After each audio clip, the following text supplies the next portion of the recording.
Hello, Internet. It's Daniel with Driving and Dragons. Back today with another D&D Reacts video. Haven't done one of these in a minute.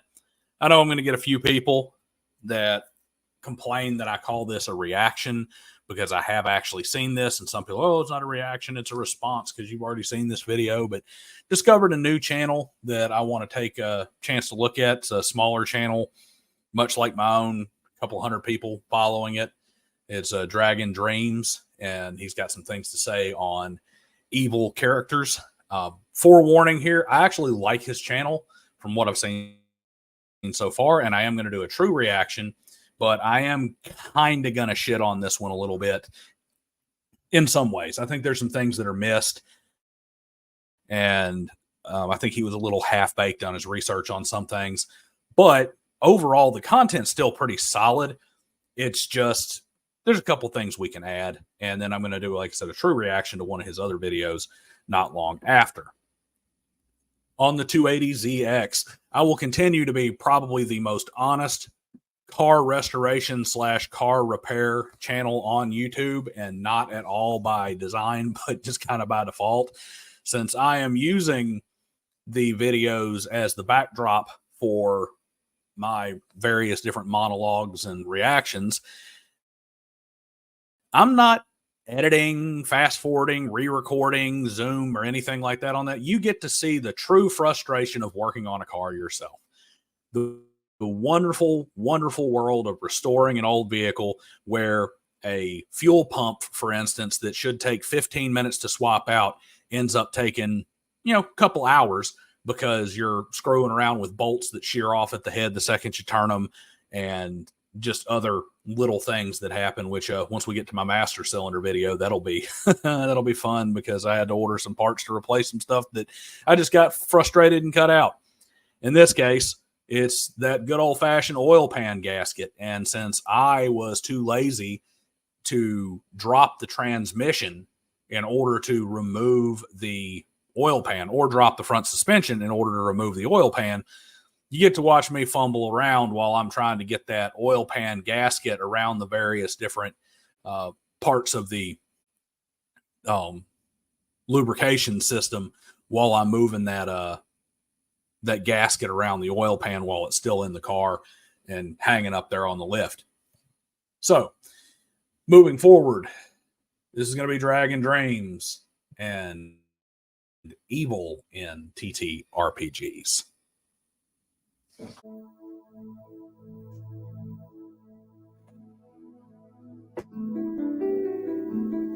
Just going to start by saying here, I really like this kind of pencil sketch art that he's got going on in the intro. It's also really cool that he's got custom music.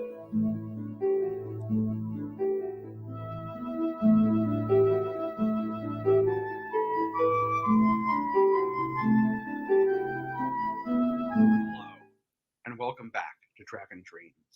I'm Ivan, and my channel is about indie, old school, and unconventional role-playing games. Hello, so in today's video, I'm going to talk about evil in TTRPGs, particularly regarding villains. So this all started because a commenter on one of my videos got into a little conversation with me, where this guy apparently is just starting out world building and just starting out GMing, and I had a lot of questions like, what are the motivations of bugbears?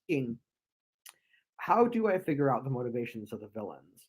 I don't know if you need to figure out the motivation of every single orc or hobgoblin, but the evil Dark Lord is trying to conquer the world should probably have a reason for it. So in researching this, I've discovered both pre-modern and modern explanations of evil in the real world, and then I'm going to segue to what I think a good way to do it in a fantasy world is, particularly vis-a-vis TTRPGs. So, first up on my list is Zoroastrianism. And Zoroastrians will correct me if I'm wrong, but basically the concept is there's a good god and an evil god. The cosmos is a battleground for good and evil, and that's how good and evil works. Now, then there is Plotinus, who is this Greco-Roman philosopher and Neoplatonist, to be precise, from late antiquity. He thought that evil is the absence of good, so it's kind of like being receptive to God or to divinity is what kind of makes you good, and being kind of like ultra selfish. I think what he's talking about is sort of blocking all divine light, kind of, and just being like this kind of like ultra selfish person kind of makes you evil. Then, of course, in Christianity, we have the Christian devil. And going over to Eastern religions. Okay, just cutting in right there. Couple of things. One, and this is a little hypocritical given the audio quality in a lot of my videos, especially my early ones, but a pop shield would be really nice here because of all the smacking that comes after his comments. That can be a little grating. One problem I'm seeing here with his definitions of evil and good and evil is he's doing a lot of circular definitions, a lot of, there's a good God and an evil God and they oppose each other, and that's the nature of good and evil. You can't use good and evil to determine each other. And then point of correction on Christianity. No, Christianity, evil is, Satan has nothing to do with evil in Christianity. He is evil. He is the purveyor of sin. He is the great tempter, but he's just a loser. Like, or not. A lot of people go, oh, Satan rules in hell. He's the king of hell. No, he's just another prisoner. He's just another inmate who fell from grace. The definition of evil in terms of the Abrahamic religions, in particular Judaism and Christianity, is behavior that is counter to the teaching and laws of God and breach of the covenant. So Satan has nothing to do with evil. He just tempts others to do it. In Hinduism and Buddhism, and maybe some other religions, they have this concept of what I'm going to call unenlightenment. I think is kind of what they mean. They often say ignorance, but ignorance to us in the West, I think, means like thinking that 2 + 2 = 5, and that's not really what they mean. That they actually mean, as I understand, is more like a very, very deep sense of like the reverse of enlightenment. A Hindu friend of mine explained it to me like this: the devas are the good gods, and they're enlightened. Worshipping them makes you more enlightened. The asuras are evil gods, and they're evil because they are deeply ignorant, not just in the normal 2 + 2 = 5 sense, but in the sense of being like anti-enlightened, like they're, like ultra selfish. And so I think the concept is that we can kind of move either in the direction of the devas becoming more enlightened, or we can move in the direction of the asuras becoming less enlightened. In modern times, I found that psychology or pop psychology seems to often replace the question of evil, so that in the secular world, people often understand not so much evil, but like somebody's a sociopath or a psychopath or a narcissist. I think that we have to be careful, though, because there's a difference between real psych and pop psych. And look, the only people who are doing real psych are people who have like a BA or above in psychology or the equivalent. The rest of us are by definition doing pop psych. In other words, if you read up in like a psychology magazine and then you start using those ideas, the moment you start using those ideas, you're doing pop psych, right? Because that's how pop psych happens. That's what it is. So I'm going to argue that actually trying to have some sort of real world concept of evil doesn't really work. It's not very conducive to TTRPGs, particularly. Okay, so I do agree with what he just said. Stop it, a little late here. I agree with what he said about, a real world concept of good and evil does not work in TTRPGs. And that is mainly because good and evil in the real world has a lot of subjectiveness to it when it comes to how more or less how the world perceives good and evil as individuals. So, for instance, you'll have the argument that, what is evil to a Christian may not be evil to a Buddhist or a Hinduist, or what is evil to Shinto may be evil to Christian, but not evil to secularists. Or you might have secularists who totally disagree with the existence of good or evil entirely, and you should really replace it with things like empathy or lack thereof. Now, one thing I will say I very fervently disagree with the pop psychology. It's kind of like an argument to authority, but it's credentialism. You do not have to have a bachelor's or any kind of credentials to be doing actual psychology. However, the difference between pop psychology and psychology is just like pop anything else. Pop is the shorthand that is in the popular culture. You are doing psychology when you are speaking specifically about psychological studies, diagnoses, certain set criteria that'll be in things like the DSM and that sort of thing. Pop psychology is when you are using things that are either outside of that scope, that are like observations that are not really valid observations, such as, I watched Kanye West on TV and I saw him behave this way and I think he has this, versus like real deep analysis of behavior.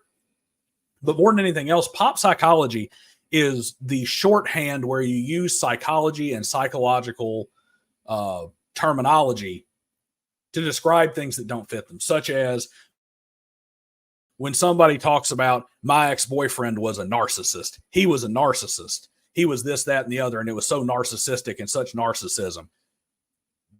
They're not describing a narcissistic personality disorder. They're just describing somebody who was a jerk who maybe put himself before her. Or, man, that broad that I was with, man, she was bipolar, man. She was so bipolar, it was hot, cold all the time.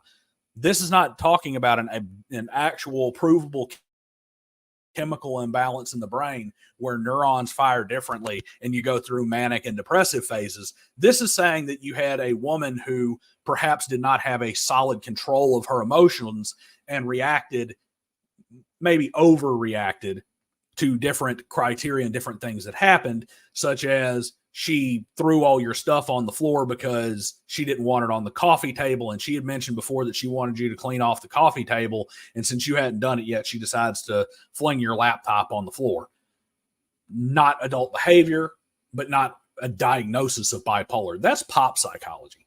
Pop psychology is when you are basically using that shorthand absent the scientific terminology and absent the scientific basis. You do not need to have any particular credentials to be pop versus not pop. It's all in how it's used. Particularly not fantasy RPGs, because to be honest, I don't really want to have to bring in philosophy, theology, and possibly psychology in order to explain why evil exists and what it is and how it works. I think it's an interesting topic personally, philosophically, but it's an interest that's very different from my gaming hobby. I think what's much better is to come up with a pretty simple system that people can relate to.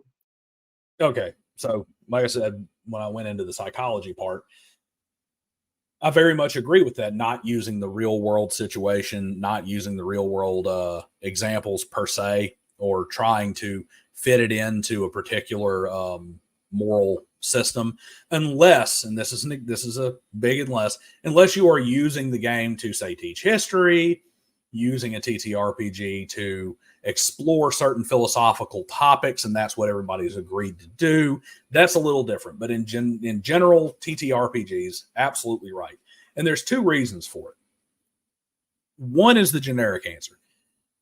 You're going way off on the lore dump and everything if you're having to get into all these philosophical discussions, debates, theological examinations, and etc. Now you're not playing the game anymore. We're having philosophy class, which is not what 90% of you were signing up for. And then if you have a game like, say, a Dungeons and Dragons or a similar system where the morality and moral compass of your character actually matters, or there's rules tied to it, and this is when I get into my soapbox about alignment systems and how alignment has to be black and white and as rigid can be if you're going to use it properly. And the reason is, if you have rules tied to something, they must be concrete so they can be properly adjudicated. If you're talking about, say, a class that is going to lose abilities because of a change in alignment, the only way for that system to be balanced and fair and work properly is if your dungeon master, game master, whatever, is providing that player with a very, very rigid sense of what is good, evil, lawful, neutral, chaotic, whatever. So it has to be black and white. It has to be rigid. And the best way to do that is to make it as simple as possible. I'm also going to recommend that for fantasy, people use pre-modern concepts because the inspiration for fantasy is pre-modern, right? So if you're going to do like knights in armor and dragons and goblins and magic and stuff and castles, it's kind of a little weird to have like a pop psych view of everything. This is another one of those things that I just 100%, 100,000% agree with him on, is the fact that you cannot bring postmodernist philosophy into your tabletop game and expect it to go well. We see this all over the place with 5e. We see this all over the place with a lot of the so-called woke crowd that has taken over in the tabletop role-playing game space, and how they screw a lot of things up and they make games that make no sense. That's because the core of postmodernist philosophy is atomistic individualism. And atomistic individualism, period, does not work in like a medieval society. In these pre-modern age societies, these pre-abundance societies, and you don't have to go back that far for it. You can even go back into the early 1900s. Community is everything because you don't survive without community. So the rules of society have much, much greater consequences when you must rely on society to function.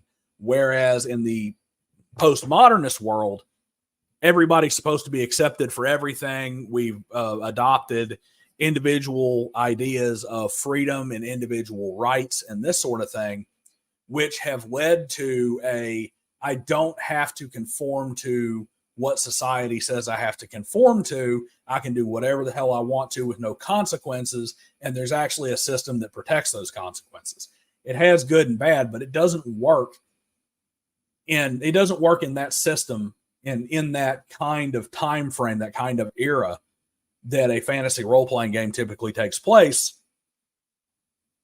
It doesn't function in a real breathed-in world. So you do have to temper anytime you're going to play a tabletop role-playing game, whether it's cyberpunk near future, traveler far future, ancient Bronze Age, Dungeons and Dragons high medieval fantasy, Renaissance Age of Sail era. Regardless of what it is, you need to temper whatever changes you are going to make based on the kind of ideas and concepts that occurred in that particular era. And dragons and goblins and magic and stuff and castles, it's kind of a little weird to have like a pop psych view of everything. In that spirit, I'm going to bring in something that I think is a pretty easy way to make your villains interesting and have interesting motivations without needing a PhD. Suggestion is that you come up with a list of sins behind the scenes, a la the 7 deadly sins. You could even use the 7 deadly sins themselves. And that's what I'm actually going to go through in this video. Is I want to use the 7 deadly sins as an example, but you could use something else. Now, you wouldn't necessarily actually bring this into your actual setting. This could just be something that's behind the scenes as kind of your technique for giving villains a motivation that's something a little bit more complex than just they hate everybody and want to conquer the world for no good reason. So as I was researching the 7 deadly sins, I found out that there's actually more like 8 of them, because over time, sometimes they've had avarice in there, or sometimes they've had pride in there, and those seem to be swapped out. So I'm going to go through kind of all 8. I'm going to go through it with what's good for archvillains and also what's good for henchmen.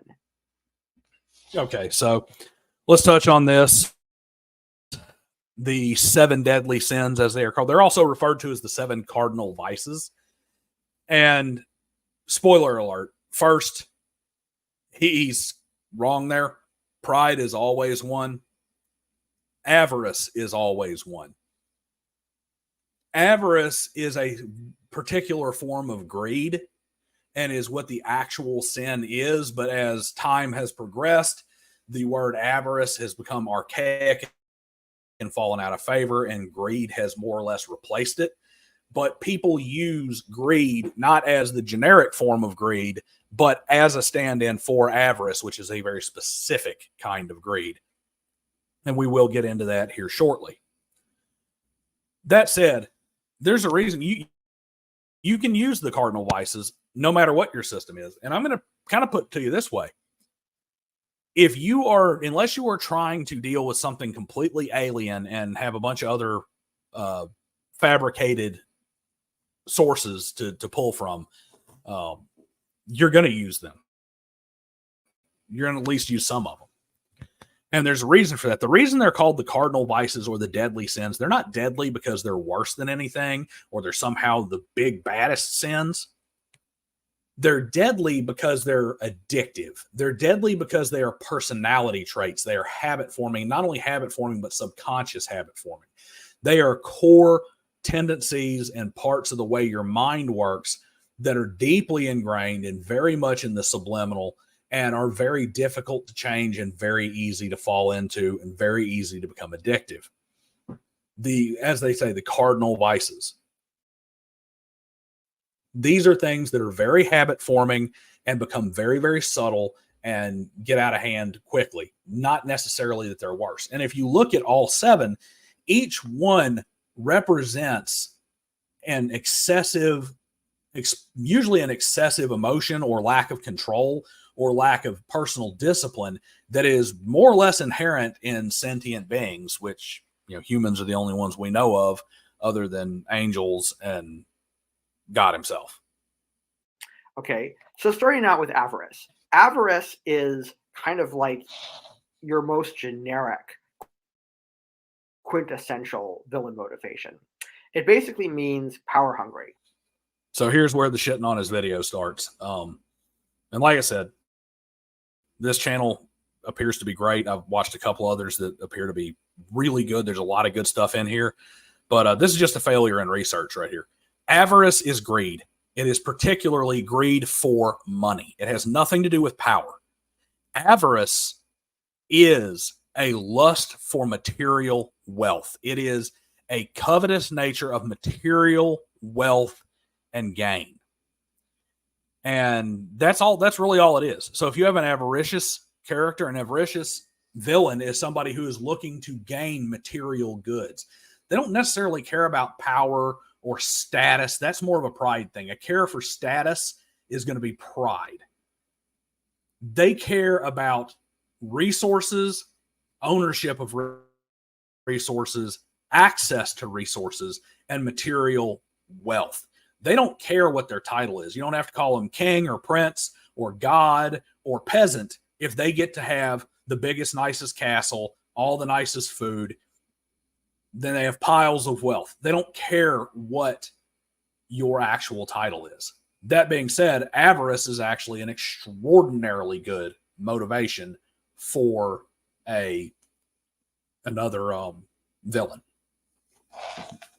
And so that would certainly be like what Sauron was in Lord of the Rings. And Lord of the Rings has influenced so much fantasy that's going to be a very familiar one.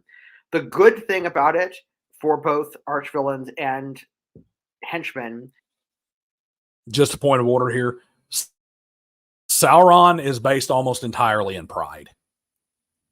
Pride is the overreaching, actually, it's really the overarching vice of all of the evil that is in Lord of the Rings. Like if you read the Silmarillion and Lord of the Rings, everything from Morgoth to Fëanor to the Sons of Fëanor, Yeah, you have wrath and some avarice that's sprinkled in there. You have all of the cardinal vices sprinkled in because Tolkien was very heavily Catholic influenced and was a very devout Catholic himself.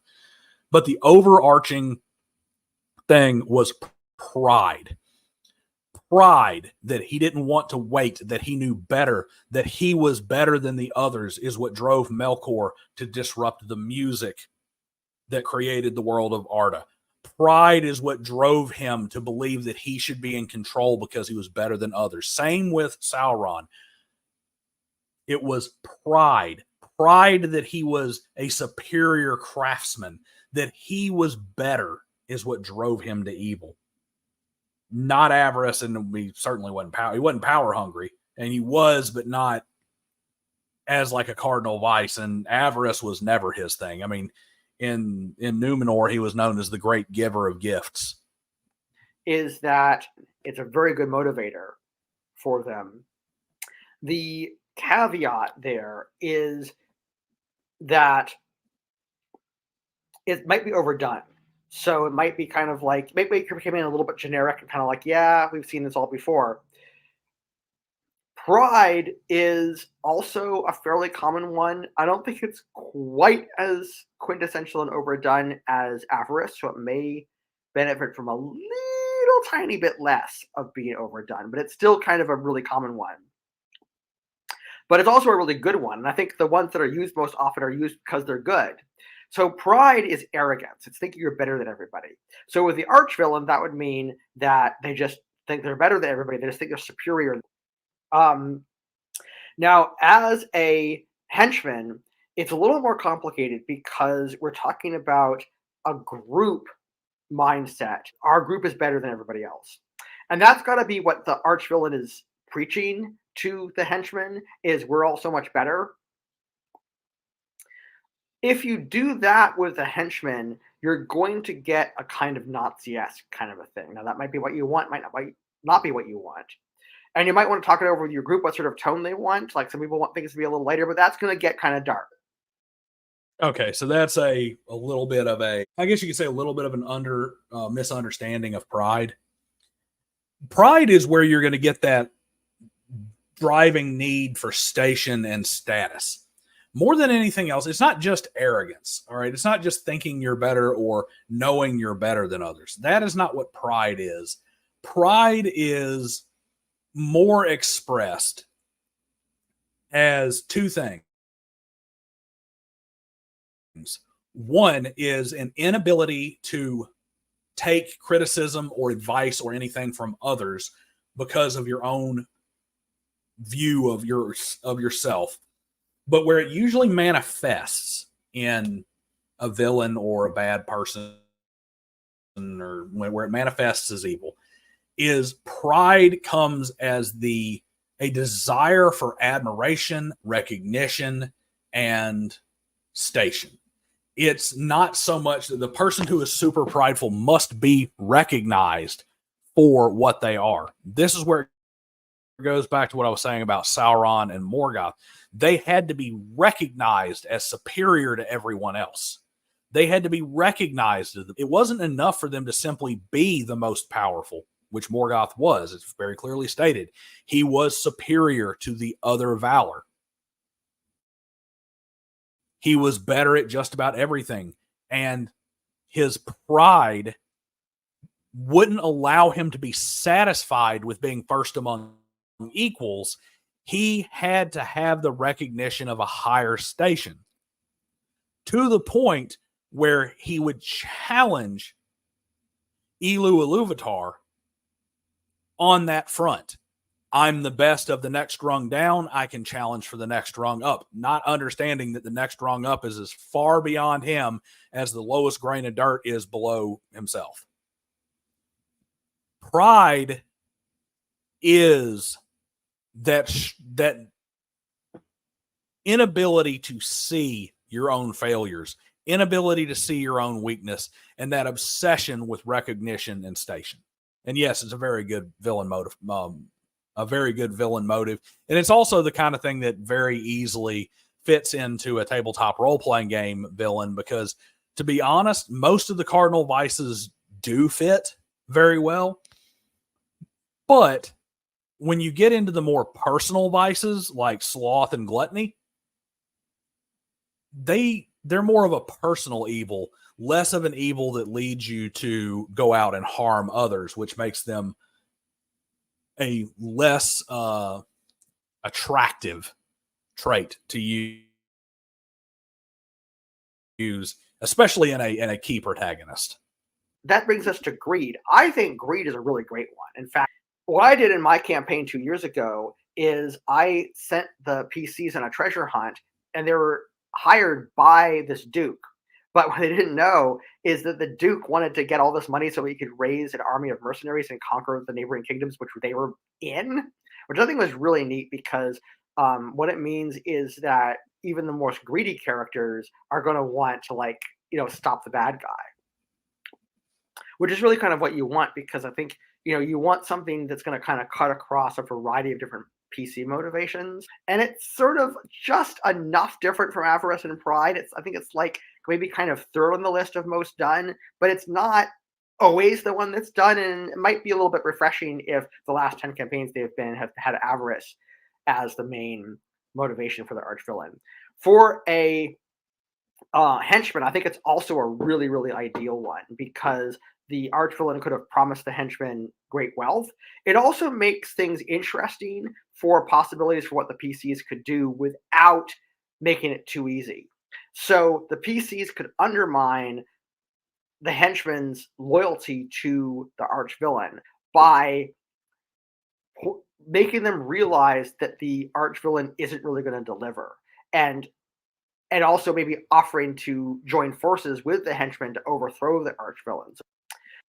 Okay, so 2 points there. One, of course, it's very similar to Avarice because it is Avarice, at least it's supposed to be. He basically just described Avarice in a way. But 1 point to remember there that's kind of important is it is not just a lust for money. It is not just a driving need to acquire money.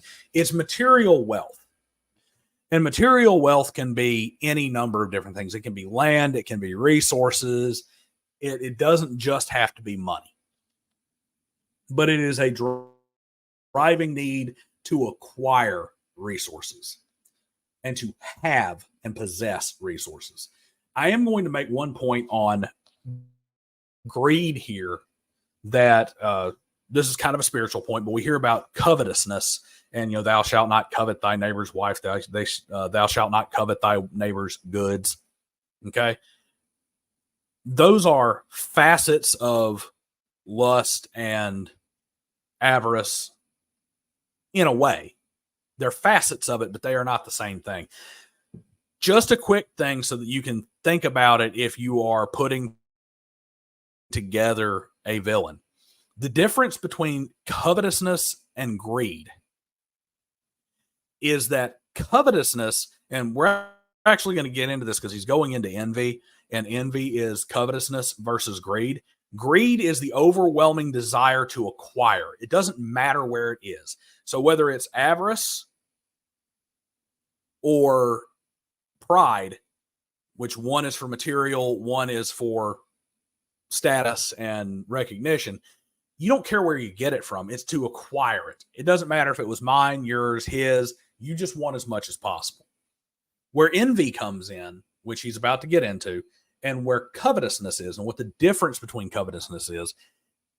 To be covetous of my neighbor's Ferrari does not mean my neighbor has a Ferrari, I'm jealous of him, and I want a Ferrari too.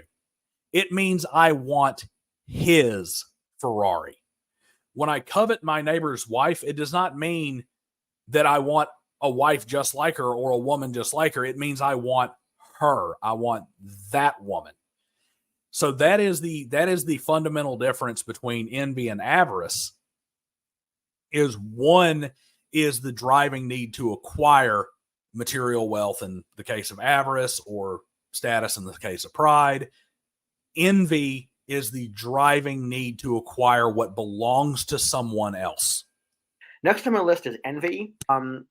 It's, in my opinion, not quite really the best one for an archvillain. It could be interesting to mix things up. It has the advantage of being different.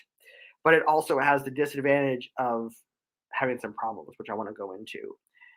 For a henchman, it could be really good though.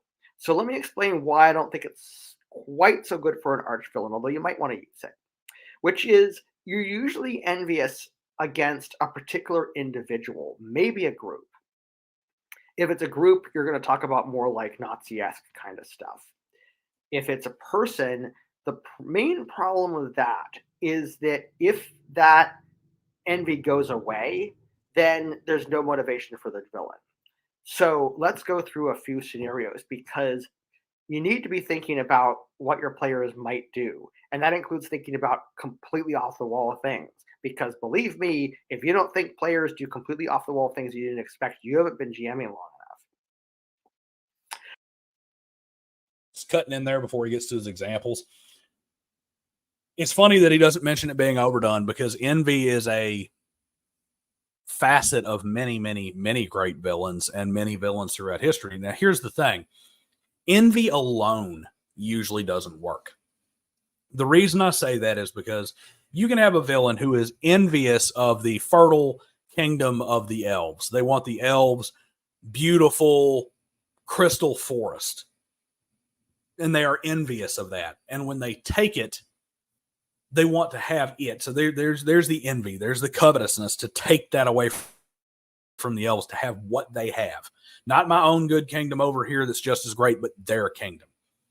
But it can't just stop there. It has to go on beyond that if you want to have a true villain who's based on something else. Otherwise, they've got the object of their desire, and that's kind of, they might have some desire and drive to keep it, but they also, you can lead to be getting disenchanted pretty quickly. But just like all of these, like I said, each of the 7 cardinal vices, each of the 7 deadly sins is a facet of human nature. You're not going to only be envious. You will be envious and prideful. You will be envious and wrathful. You will be envious and avaricious. You will have more than one. I have acquired the elven kingdom I must have. But now, since I'm not as happy as I thought I would be with the elven kingdom, I have my wrath takes over towards the elves, and now I become brutally oppressive. Or I have to have more. There's still elves out there that have their own home. So I need, now that I have their kingdom, I also need to take their personal property or their personal liberties. I need to take their families. I need to take whatever it is because I'm never going to have enough. And that is part of the consuming nature of envy, is that it is never satisfied. So it is a brilliant motivation for any villain. So, one, the PCs might decide to be evil and go ahead and like kill the object of envy, or kidnap the object of envy and bring it to the arch villain. So the real problem with an arch villain who's envious is, okay, let's say they're the younger brother or sister of the monarch, and they're trying to overthrow the monarch. Well, what happens if some chain of events just inadvertently, like the monarch ends up getting killed somehow? Maybe there's like a big fight in the throne room. Like, one of the PCs, he was like a magic user or something, casts a fireball spell and just like incinerates a whole bunch of, bad guys, but takes the king with them or something.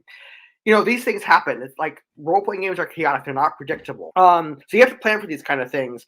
So I don't think I would use envy for the archvillain, but I think it could be really great for a henchman, because you could really imagine a similar kind of a situation where instead of, it being the king, maybe they're the younger sibling of like the baron, right? Who, newly minted baron because, their dad died and they want to take over the barony. And so the arch villain knows this and is like, hey, work for me, I'll take over that barony for you. And that way, if the PCs somehow manage to short circuit this, that could be fine. You're just kind of like, okay, well, I thought we were going to go on like a huge adventure, and it would culminate in this huge showdown with that particular henchman, and you'd finally kill them at the end of the session or something. But you managed to short circuit it, so they decided not to work for the archvillain anymore or something. Okay, so he almost touched on it there, and he touched on it a little bit. Like I said, the issue would come in the fact that they get the object of their envy, the object of their covetous nature, and they have no further place to go forward, which can actually be a fun thing to explore because it's like, oh, you finally have everything you want and it's not good enough. But they're going to have something that goes beyond that. And then in the case of his example, he's going to get the kingdom or he's not going to get the kingdom, and he's simply going to be envious of the next person in line, and the envy is going to transfer because it's a personality flaw. It is a flaw in the way his brain works. People who are driven by envy always come up with something else to be envious of. Next on the list is lust. And again, I think that lust is going to work better for henchmen than for archvillains. It can make things dark, and I'm not sure how appropriate it would be for minors. You might want to see how age appropriate lust would be as a sin. Also, not all players want dark, so you might just want to discuss it if you have mature players who can handle lust. It may not be something that they want to deal with in the game. Again, the reason why I'm not really convinced that lust is so good for archvillains is the exact same reason that I think it's not good, that envy is not good for archvillains, which is, again, what happens if the PCs decide to turn evil and, like, I don't know, kidnap the princess and bring them to the archvillain? That's pretty sick. And seriously kind of go, what the F? Players, what are you doing? That's effed up. But players might do that. You have to consider those possibilities. You're making a mistake here that lust is singularly focused. Lust is not singularly. Now, I do agree with him. I don't think it's great for tabletop role-playing games. I really don't. I think lust is really a bad motivation in most ways. And that's because lust is very, very difficult to do in a good fashion in a group setting. But let's face it, 90% of your kidnap the princess plot lines are essentially lust and envy in concert. Let's take a look at Disney and look at the Aladdin movie from the 90s. Jafar, that villain, he was lustful over the Princess Jasmine. He was very prideful and was hungry for that station and control of the Sultanate. He was envious of what they had. Those were his driving motivations. And he didn't have to borderline, he didn't have to assault the princess in order for us to understand the lust. That said, I do think it tends to be bad because, like, lust does not necessarily have to be an individual. It can simply be a driving need for sexual gratification. That's what lust is. It is an overwhelming need and addiction to sexual gratification.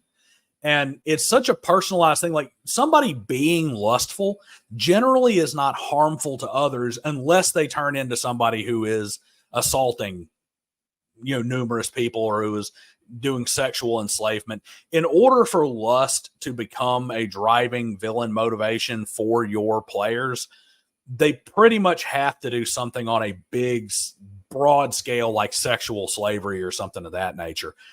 Because the simple fact of the matter is that lust, the addiction to and driving need for sexual gratification, is generally a very personal thing. And what is an arch villain? Are you talking about an arch villain for a campaign that stretches into 15th, 16th level? Are you talking about the arch villain for the chief protagonist is a better word, the chief villain for your level 3 campaign?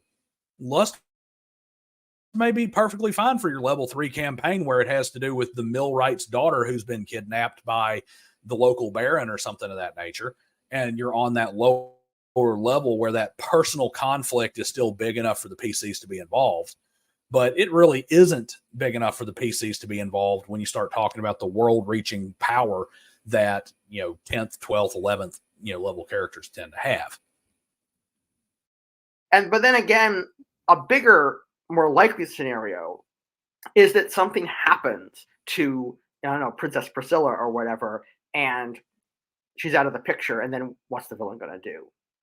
So I think it's better for henchmen, but I think it could be really good for maybe some henchmen, not all henchmen, but like if you want to mix things up and you want to have a henchman that just has a little bit of a different motivation and not have every single henchman just be like greedy and prideful and avaricious, you could have a lustful henchman who has some sort of subplot like that.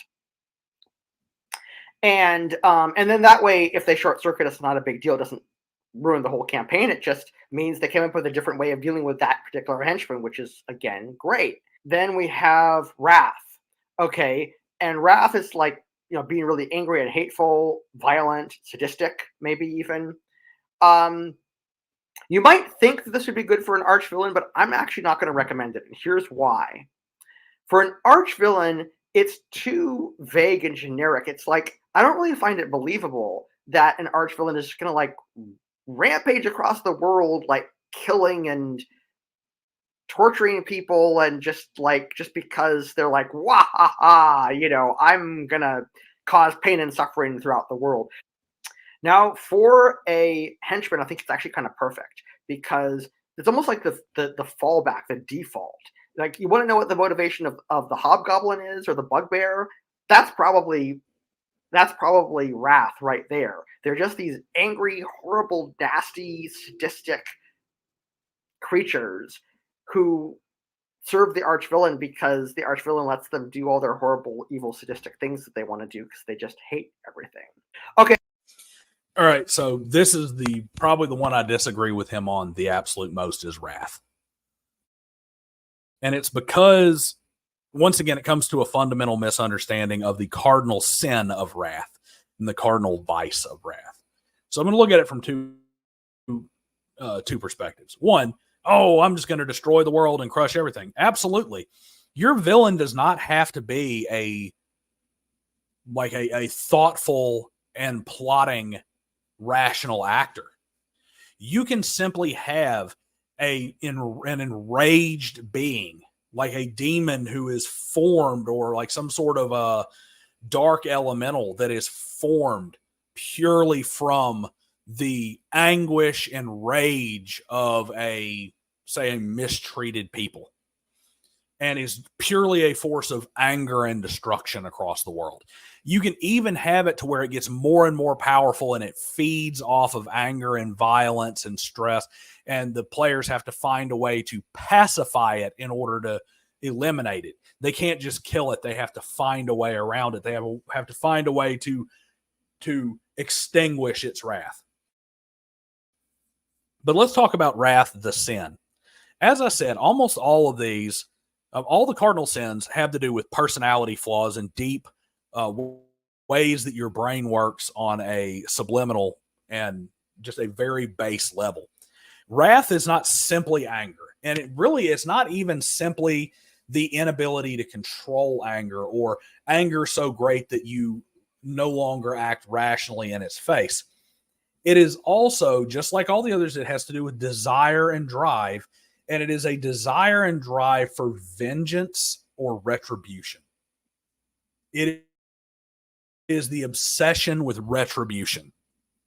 And that can be very perfect for a villain. The best villains are the ones who don't think they're villains.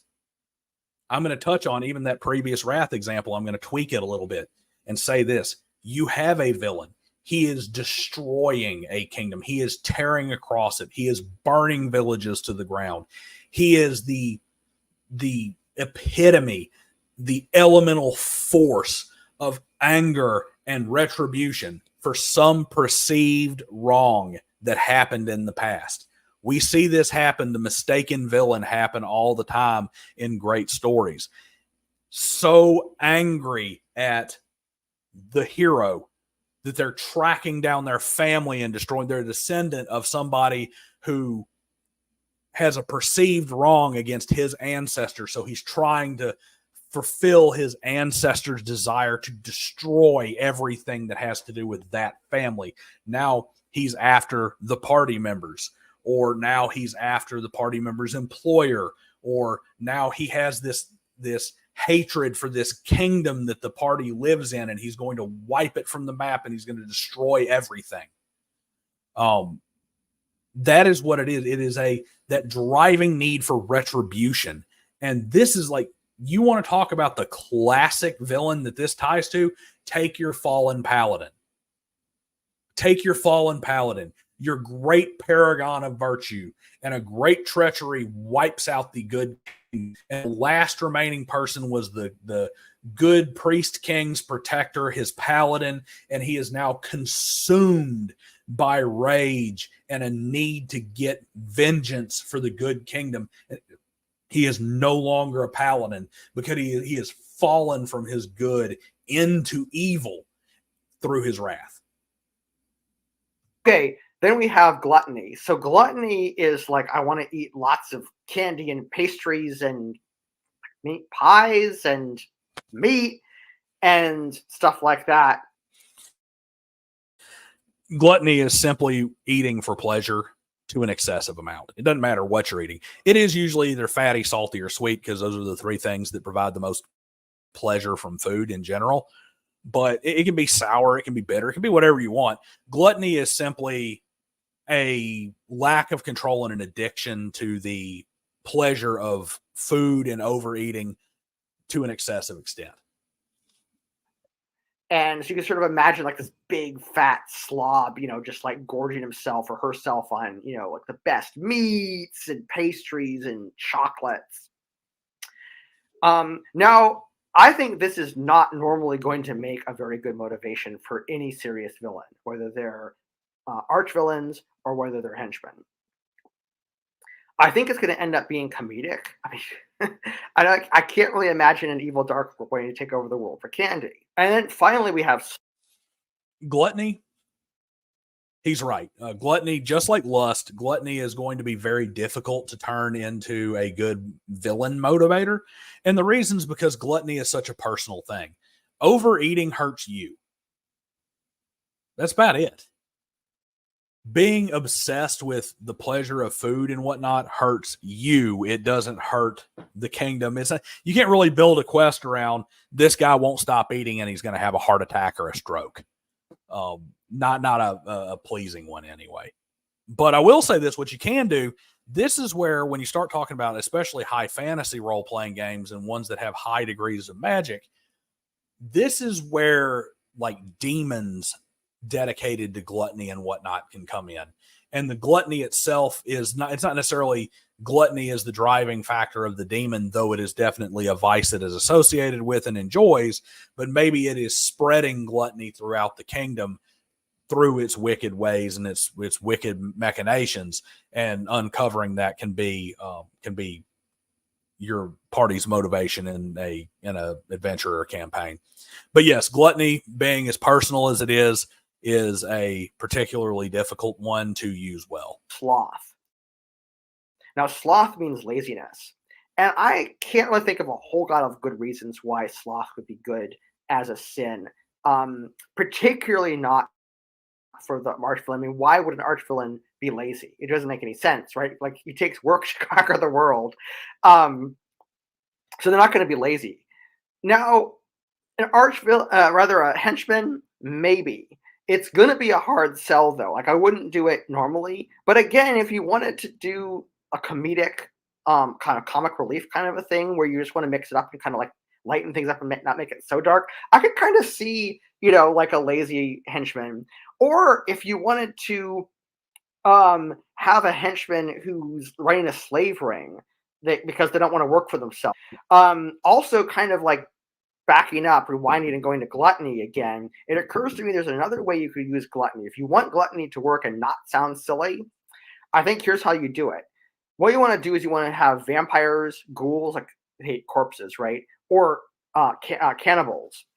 Because that's friggin' scary. Like, this henchman signed up to fight for the archvillain to conquer the world so that they could eat as many humans and elves as they possibly could. That's creepy and grimdark, and you gotta love it. So that kind of gluttony could work. So using these techniques, and again, you could use. Touching on sloth, sloth is perhaps the most difficult to use as a villain motivation for sure. You could use the same demon example I had, where there's a demon that just saps the will to do anything out of people. But even in centuries of Catholic theology, studying the 7 cardinal vices or 7 deadly sins, sloth has always been the most difficult to define, and because sloth is not a sin of action, it's a sin of inaction. And where the actionable sin of sloth comes in is it is the culpable, in other words, you are responsible for it, direct avoidance of physical or spiritual effort. In other words, sloth is not simply I'm lazy and I'm not doing anything. It is building your life around avoiding having to do anything, avoiding hard work, avoiding labor, always taking the easy way out. And the way it starts to kind of manifest itself is the guy who's always taking shortcuts, who's always cheating to get ahead because he doesn't want to do as much work, who jury rigs things, half-asses things left and right. This is good enough for now, all in the name of avoiding work. The guy who, hey, let's put this off so the next shift has to pick it up. We're going to harm our employer by not doing this work. We're going to goof off for 15 minutes rather than start something new. We're going to harm the next shift by making them have 15 minutes more work they have to do when they come on board because we're deciding not to do it. These are slothful things. Of all of them, it is more, I would say it is the most difficult to really work into a villain motivation, simply because right back to all the, like gluttony and the other personal vices, and lust, it is a personal vice that at the end of the day does not represent some massive problem for the party to go out and solve. But here's where it can be. It can be the villain in your own camp, the villainous adversary. Or the villainous ally. And what do I mean by the villainous ally? What I mean by that is you could have a slothful general who was put into his place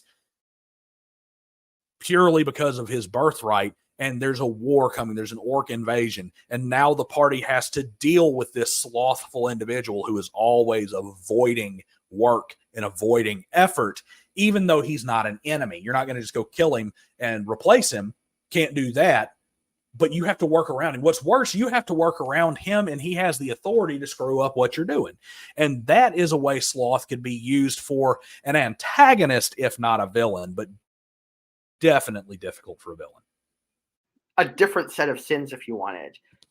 I think you can make some really interesting archvillains and henchmen that have interesting motivations that feel real, that feel like something that the players can engage with. And it feels like they're not just fighting these generic villains who want to just do dastardly deeds for no good reason. And I think if you kind of think through, just like I did, how to use them for archvillains versus how to use them for henchmen and what works when, I think that you will be very successful.